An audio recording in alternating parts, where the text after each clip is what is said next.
Assalamualaikum warahmatullahi wabarakatuh. Alhamdulillahi rabbil alamin. Hamdan tayyiban mubarakan fih mubarakan alaih kama yuhibbu rabbuna wa tarda. Asyhadu an la ilaha illallah wahdahu la syarika lah. Wa asyhadu anna Muhammadan abduhu wa rasuluh. Allahumma salli wa sallim wa barik ala Muhammad wa ala ali Muhammad kama sallaita ala Ibrahim wa ala ali Ibrahim innaka Hamidum Majid. Wa barik ala Muhammad wa ala ali Muhammad kama barakta ala Ibrahim wa ala ali Ibrahim innaka Hamidum Majid. Amma ba'd. Qala Allah Ta'ala fil kitabihil karim, a'udzu billahi minasy syaithanir rajim. Ya ayyuhalladzina amanu taqullaha wa qulu qawlan shadidan yuslih lakum a'malakum wa yaghfir lakum dhunubakum wa may yuti'illaha wa rasulahu faqad faza fawzan nadiman. Jamaah subuh rahimakumullah, kaum muslimin muslimat yang insyaallah dirahmati oleh Allah.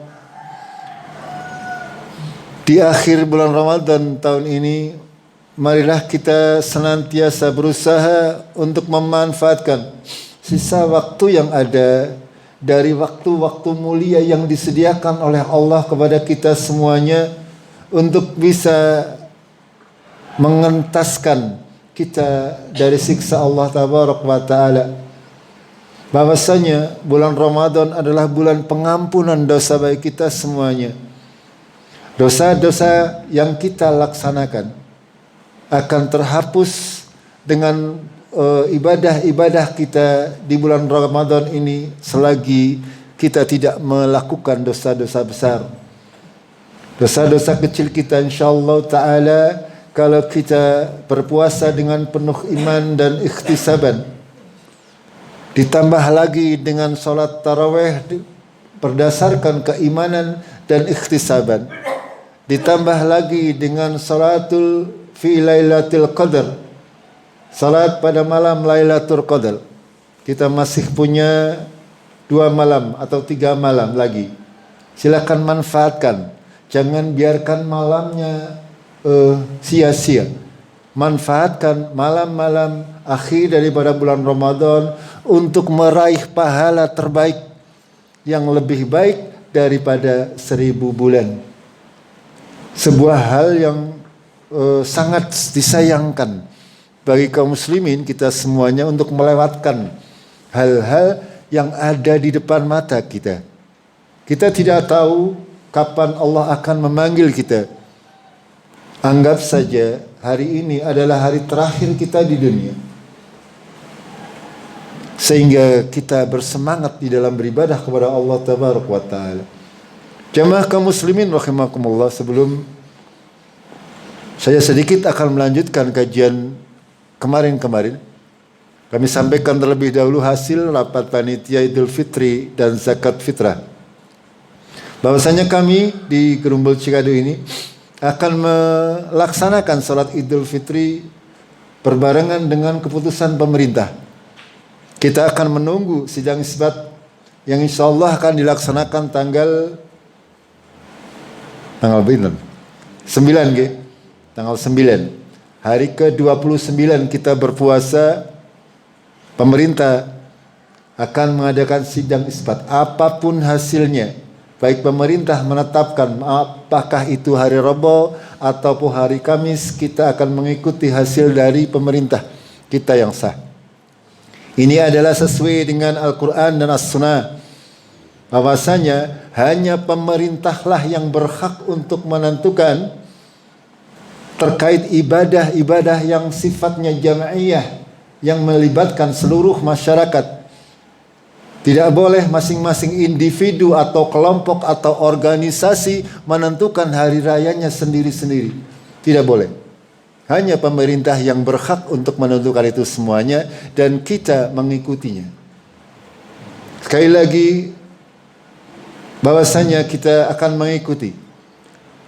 Kalau nanti pemerintah menetapkan hari Rabu, kita akan mengikuti hari Rabu. Kalaupun hari Kamis, kemungkinan kita akan mengikuti hari Kamis. Sedangkan kemungkinan terbesar menurut perhitungan hisab yang ada hari ini, nanti tanggal 9 April, kedudukan hilal sudah berada antara 4 derajat sampai 7 derajat di seluruh Indonesia. Jadi kemungkinan hilalnya akan terlihat pada tanggal 9, asal tidak tertutup awan. Akan tapi kita di Indonesia ini karena banyak tempat, ratusan tempat yang digunakan untuk melihat hilal, insya Allah akan terlihat. Karena memang kedudukan hilalnya sudah sedemikian tinggi.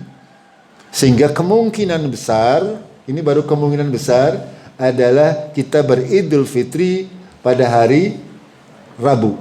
Akan tetapi sekali lagi kita tidak boleh menentukan jauh-jauh hari bahwasanya besok ataupun tanggal sekian-sekian sudah harus dilaksanakan Idul Fitri. Tidak boleh.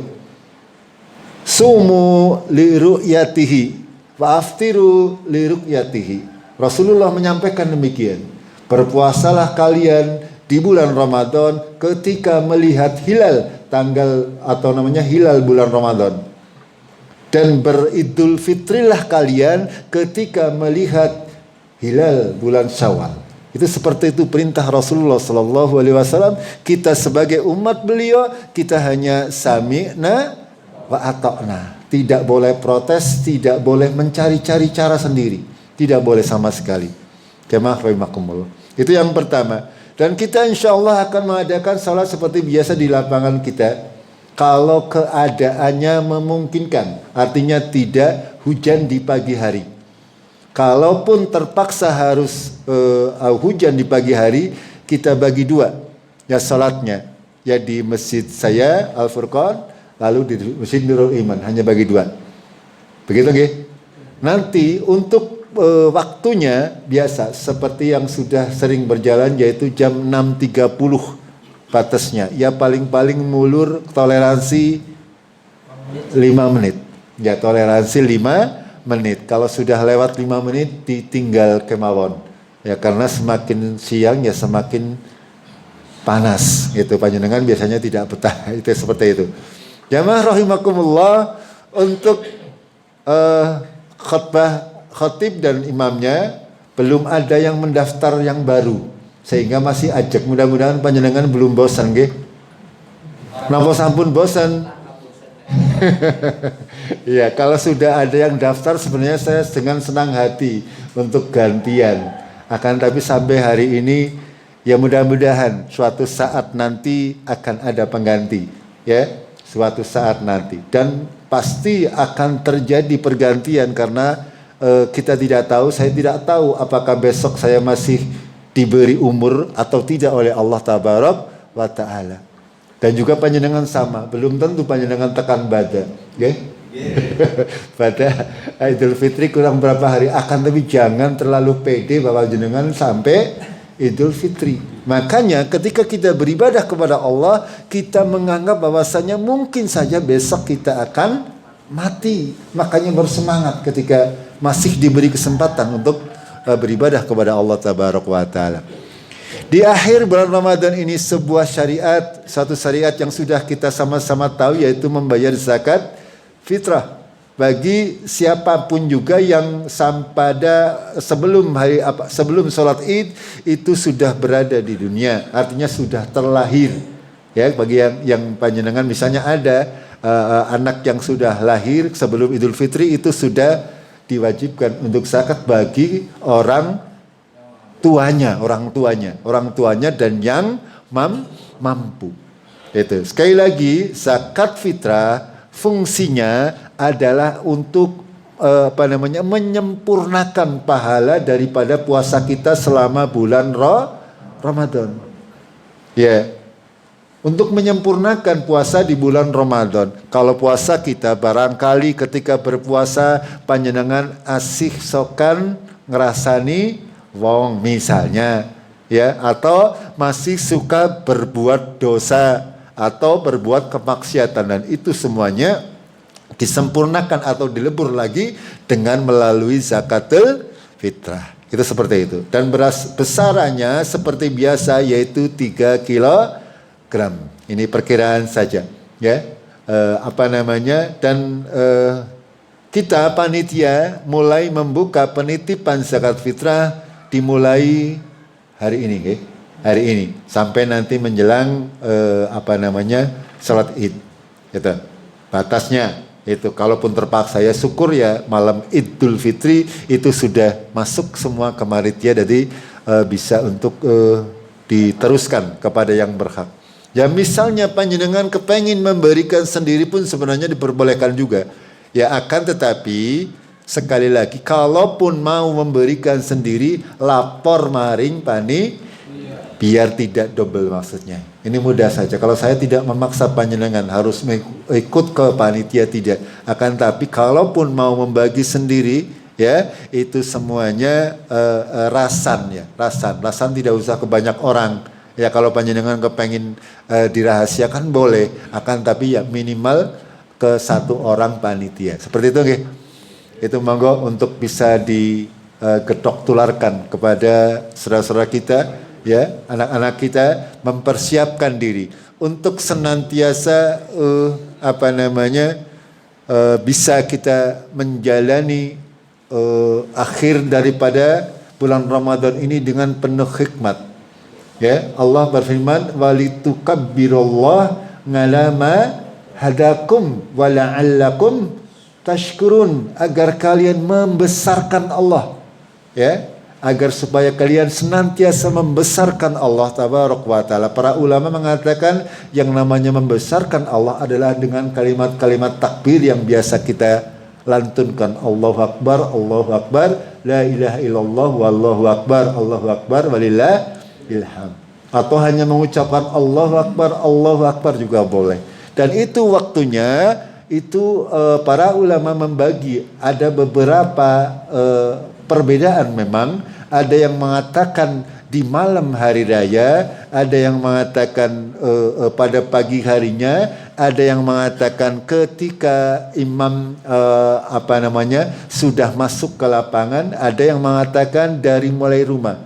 Dan yang kami ambil, pendapat yang menurut kami paling kuat adalah kita bertakbir ketika kita keluar rumah sampai di lapangan, sampai imam naik mimbar. Itu seperti itu. Akan tetapi kalau panjenengan kepengen takbir malamnya, boleh-boleh saja. Ya, akan tetapi tidak perlu terlalu dikeras-keraskan. Paham gak? Iya, monggo. Panjenengan boleh bertakbir, akan tetapi juga tidak usah terlalu lama juga. Karena itu kalau terlalu lama apalagi dengan dicorong itu adalah mengganggu. Paham gak? Ya kita beribadah tapi ada tuntunannya. Ya, kalau kita dicorong sampai jam 12 ke sana itu terus terang saja mengganggu. Apalagi kami yang paginya harus banyak menyiapkan segala macamnya. Kepengen istirahat ya. Terdengar walaupun itu takbir kalau dilantunkan dengan tidak benar, dengan cara-cara yang tidak benar, menjadi bukan suatu kebaikan. Ini untuk bisa dipahami. Kita sudah sering membahasnya. Apal maning kayak zaman Ganu, ditambahi beduk, ditambahi kaleng bodol. itu sesuatu yang ya kita masih maklum, zaman dahulu kita belum mengetahui aturan-aturan yang benar. Ya mudah-mudahan Allah mengampuni dosa kita semuanya nggih. Ya mudah-mudahan kita juga tidak dihukumi berdosa. Begitu nggih. Untuk urusan Idul Fitri dan zakat fitrah itu saja yang perlu kami sampaikan pada pagi hari ini. Saya hari ini mungkin di sini yang terakhir nggih. Nah, besok dan lusa saya di masjid saya sendiri. Nanti Pak Supi silakan untuk diisi ya. Ya sing nom-nom aja sing tua be. 2 hari buat latihan Pak Carim atau Pak Citno. Itu monggo. Jemaah rahimakumullah, pada kesempatan yang kali ini saya akan sampaikan terkait dengan akhir daripada perintah Allah tentang puasa ini, yaitu Suratul Baqarah ayatnya 188. Ya. Ketika Allah sudah mewajibkan kita berpuasa, Allah melatih kita untuk berpuasa. Kemarin sudah kita coba telusuri apa hikmah di balik perintah puasa itu. Banyak sekali pelajaran-pelajaran yang Allah ajarkan kepada kita, latih kepada jiwa kita. Di antaranya adalah untuk banyak-banyak bersyukur. Ya, dalam artian bersyukur tidak hanya dengan ucapan lisan, akan tetapi hati dan perbuatan ikut menandakan bahwa kita menjadi orang-orang yang bersyukur. Kita diberi syukur oleh Allah, diberi nikmat oleh Allah kesehatan. Misalnya, kita mengucapkan syukur, alhamdulillah saya sehat. Hatinya mengimani atau mensyukuri, di dalam perbuatannya juga mencerminkan bahwa panjenengan bersyukur dengan nikmat sehat. Dengan apa? Dengan banyak beribadah kepada Allah. Itu di samping kemarin sudah kami sampaikan, yang namanya ibadah itu tidak melulu ya terkait ibadah makhdoh.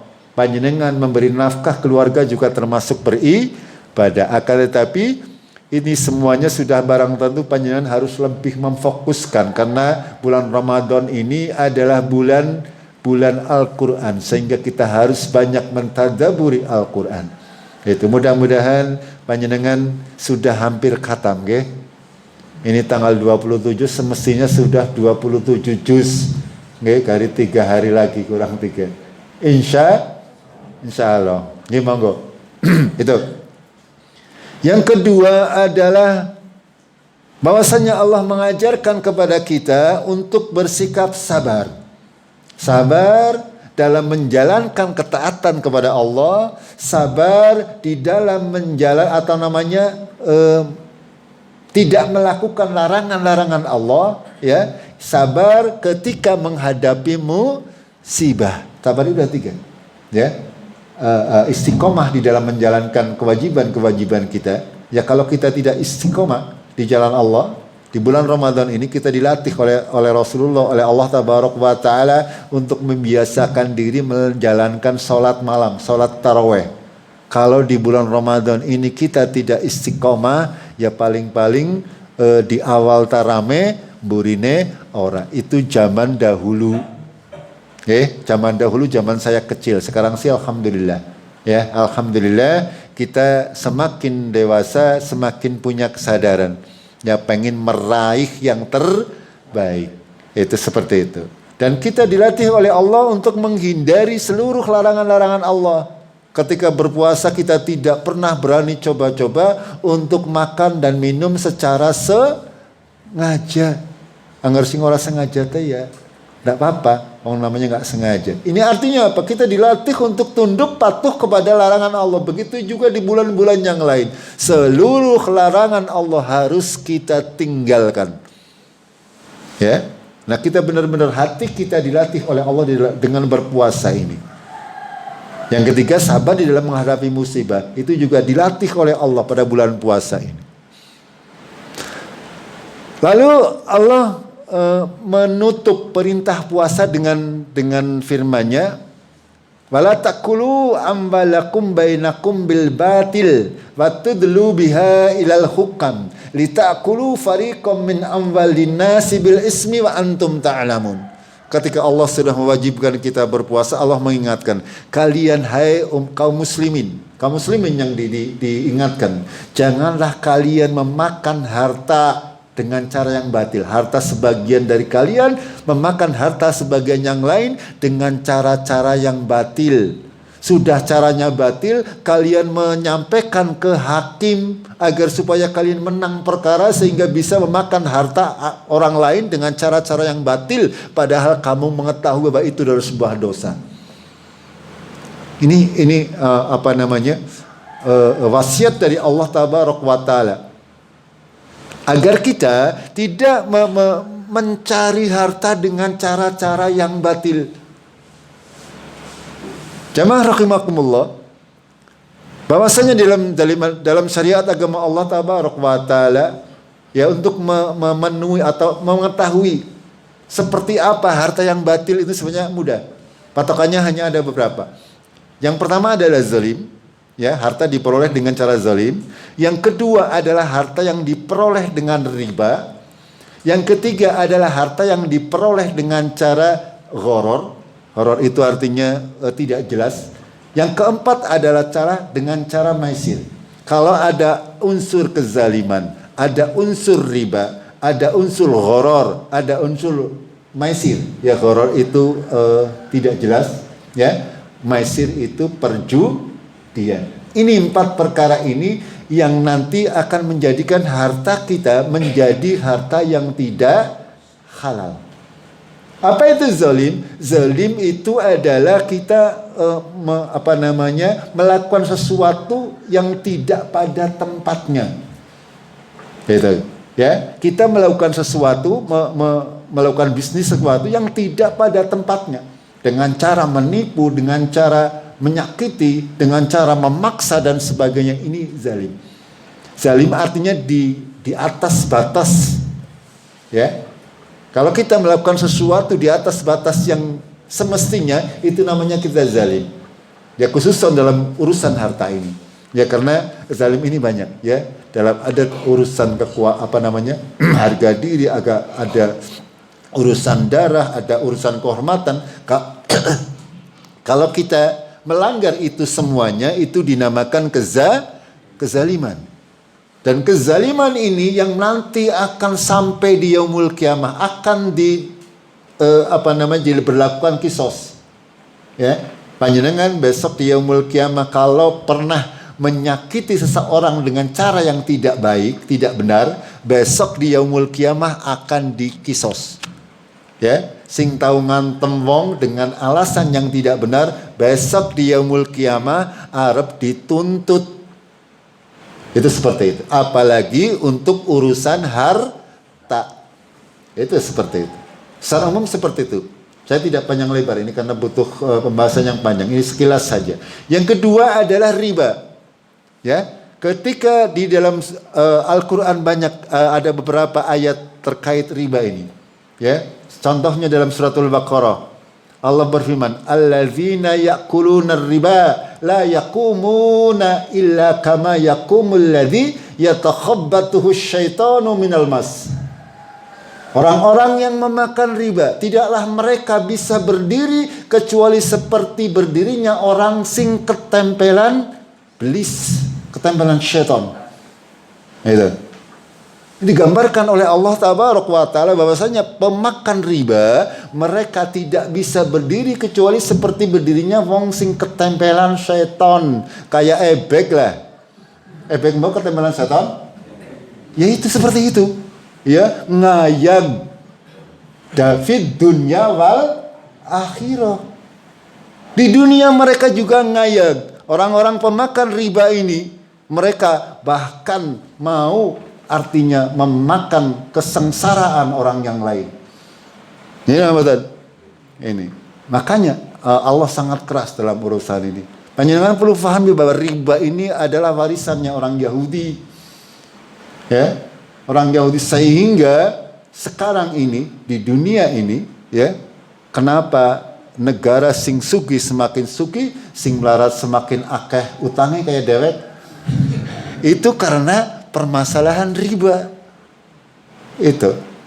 Dan ini diperangi betul oleh syariat agama Allah. Ya. Kenapa Allah bisa menyampaikan demikian? Orang yang makan riba mereka tidak bisa berdiri kecuali seperti berdirinya orang-orang yang ketempelan setan. Dzalika bi annahum qalu innamal bai'u mislu riba, kata Allah. Mereka mengatakan ya riba toli kayak jual belinya men dodolan, walaupun dodolan duit. Gimana mbatan?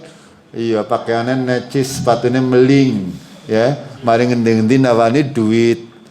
Oke, duit 1000, tapi kok balik itu, ya.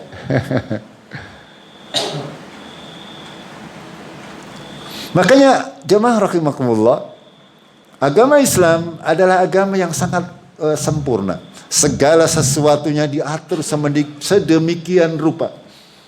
Ya. Kita harus mengetahui pokok-pokok perkara yang berkesesuaian dengan kehidupan kita. Apa yang menjadi usaha kita, apa yang menjadi poin kita di dunia, kita harus benar-benar berusaha memilah mana yang boleh, mana yang tidak boleh. Itu. Sehingga kita bisa memahami. Karena memang agama ini ya tidak melulu, tidak cukup hanya dengan lisan, tidak cukup hanya dengan hati. Harus diamalkan dengan perbuatan. Ya, kita sholat, kita haji, akan tetapi kita masih makan riba misalnya. Ini na'udzubillah. Ya. Ya alhamdulillah ya barangkali ya sudah tidak banyak ya, walaupun masih tetap ada nggih. Iya masih ada. Ya panjenengan bisa melihat sendirilah para pemakan riba bagaimana nasibnya ketika di dunia. Panjenengan bisa melihat itu semuanya. Shadaqallah wa shadaqa Rasulullah.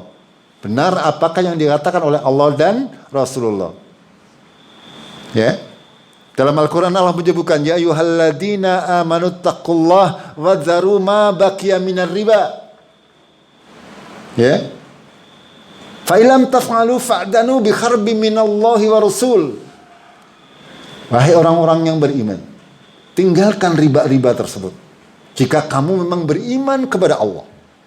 Jika kalian tidak melakukan maka ingat Allah menabuh genderang perang dan Rasulnya kepada para pemakan dan pelaku riba. Ini Allah mengancam sedemikian keras bagi orang-orang yang beriman. Anggar sing orang iman, alah sing penting toli duitnya akeh. Itu seperti itu. Cuma rahimakumullah ya dalam kita pernah menyampaikan kepada panjenengan terkait hadis Isra Mi'raj. Ya, ketika Rasulullah Shallallahu Alaihi Wasallam naik ke Sidratul Muntaha, beliau diajak jalan-jalan oleh malaikat Jibril, ya melihat sorga, melihat neraka, dan beliau diperlihatkan tentang ada sekelompok orang yang mereka berada di kolam sing isine kolam darah. Ya. Di sebelah sananya ada orang-orang banyak yang memegang batu. Lalu dia berenang ke sana, angger wis perak tekan pinggir, mangap, ya, mangap. Otomatis mangap, tidak bisa tidak mangap. Ya, manga lalu orang-orang yang ada di samping sana jejeli dengan batu. Lalu kembali lagi berenang sampai di sebelahnya, begitu lagi, begitu seterusnya. Dan Rasulullah Shallallahu Alaihi Wasallam bertanya kepada malaikat Jibril, "Hai Jibril, mereka itu siapa?" Mereka adalah pemakan riba. Naudzubillah. Itu benar keras Allah Tabaraka wa Taala memberi balasan kepada para penentang syariat agama Allah. Jamaah rahimakumullah, bahwasanya Allah Tabaraka wa Taala membuat itu semuanya menjadi sesuatu yang menakutkan sebenarnya, akan tetapi itu semuanya tidak akan menjadi berpengaruh ketika orang tersebut tidak mempunyai keimanan kepada Allah. Ya, apapun larangan Allah, apapun perintah Allah, kalau kita tidak punya keimanan kepada Allah, tidak akan mampu untuk merasa takut dengan isi Al-Quran.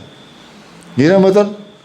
Iya, walaupun sudah diancam sedemikian rupa, karena tidak ada keimanan, makanya tidak akan berpengaruh. Makanya penting untuk kita senantiasa upgrade keimanan kita.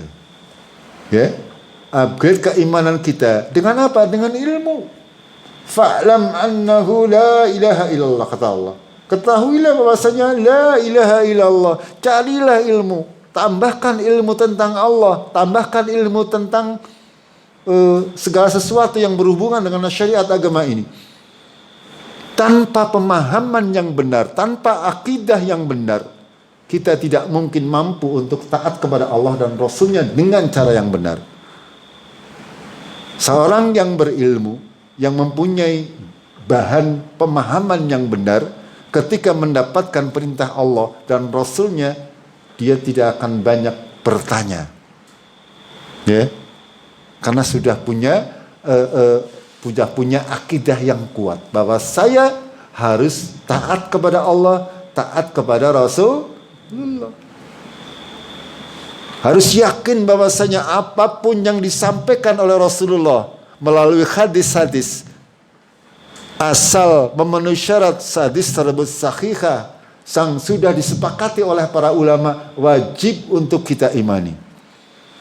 Jangan sampai kita tidak mengimani hal-hal tersebut atau bahkan membuang sebagian daripada hadis-hadis Rasulullah Sallallahu Alaihi Wasallam.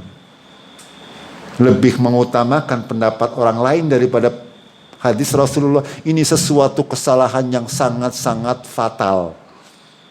Dan ini akibat dari apa? Akibat dari keimanan, akidah yang belum tertata dengan benar. Gitu. Jamaah rahimakumullah, tadi dua, ya. Yang pertama zalim, yang kedua riba. Yang ketiga adalah maisir. Ya, dalam Al-Qur'an banyak disebutkan. Ya, dimulai dari dengan kalimat pertanyaan, yas'alunaka 'anil khamri wal maisir. Mereka bertanya kepadamu tentang khamr dan maisir, tentang minuman keras dan perjudian. Qul fihima ismun kabirun wa manafi'u linnas wa ismuhuma akbaru min naf'ihima. Katakanlah bahwasanya di dalam keduanya sebenarnya terdapat manfaat bagi manusia dan ada dosanya juga. Akan tetapi dosanya lebih gede daripada manfaatnya. Ya, judi sebenarnya ya manfaatnya ya anak. Akan tetapi dosanya lebih gede. Dalam ayat yang lain, maukah kalian berhenti? Dalam ayat yang lain lagi, innamal khamru wal maisur najis min amali syaitan. Itu. Ya. Apapun yang berbentuk, yang mengandung unsur perjudian, itu haram. Ya, walaupun dibalut dengan segala macam balutan, karena memang syaitan ini pintar. Ya, syaitan ini pintar memberikan nama-nama yang baik untuk keburukan. Ya, perjudian diganti dengan apa? Bantuan sosial berhadiah zaman dahulu. Ya, zaman sekarang hampir sama lah. Hanya mungkin tidak alhamdulillah pemerintah sudah sedikit ada peningkatan. Zaman dahulu ada SDSP, saya masih ingat. Apa ya? Sumbang. Iya. Iya, ada perjudian kok mau ini sumbangan, alhamdulillah. Itu. Ini benar-benar pekerjaan syaitan. Ya. Bahkan syaitan pinter.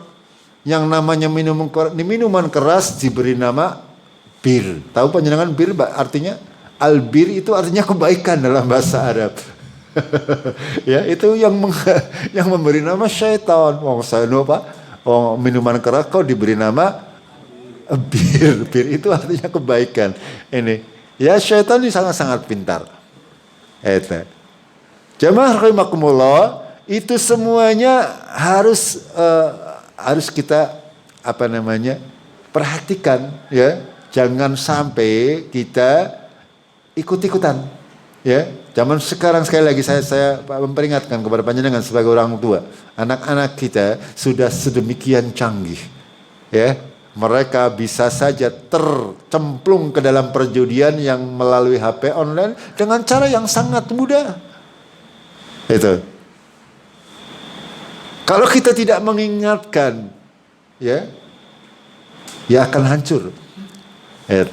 Jangan sampai kita malah, saya mendengar ada yang merasa bangga katanya, anak kalinya mangger main game online ratu kalah. Nangutu bilah, jangan seperti itu ya akhi. Buat apa perjudian itu? Yang namanya judi, saya adalah pernah mengalaminya. Pernah menjadi pelaku, jadi apal. Tidak ada yang namanya wong judi yang menang.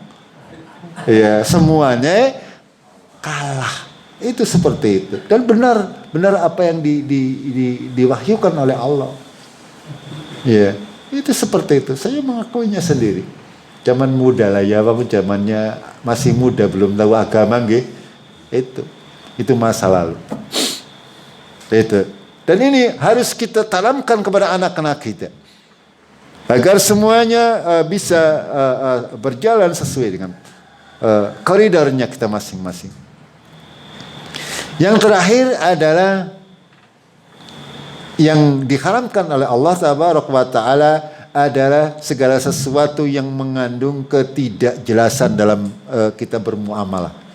Ya, paribasanya cara orang kita ngomong adalah jual kucing di dalam karung. Itu semuanya diharamkan oleh Allah Tabaraka wa Ta'ala. Ya, tidak boleh kita berjual beli dengan sesuatu yang tidak jelas. Takaran timbangannya tidak jelas, ini tidak diperbolehkan karena ini akan bisa saja merugikan penjual maupun pembeli.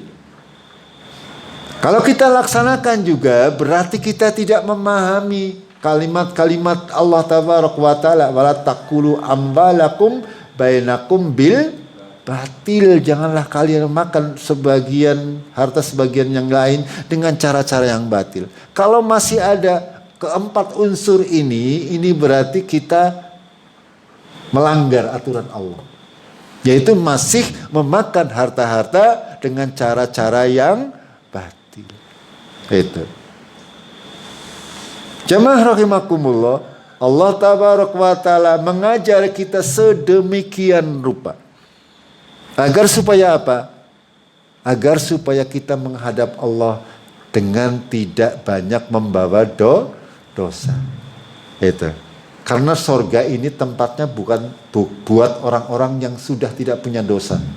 Kalau panjenengan menghadap kalau kau dosanya siakeh, apa yang terjadi? Panjenengan nginep dulu di neraka. Begitu, ketentuannya seperti itu. Kalau kita tidak cukup amal-amal kita untuk menghapus dosa-dosa kita, kita akan dibersihkan oleh Allah di dalam neraka.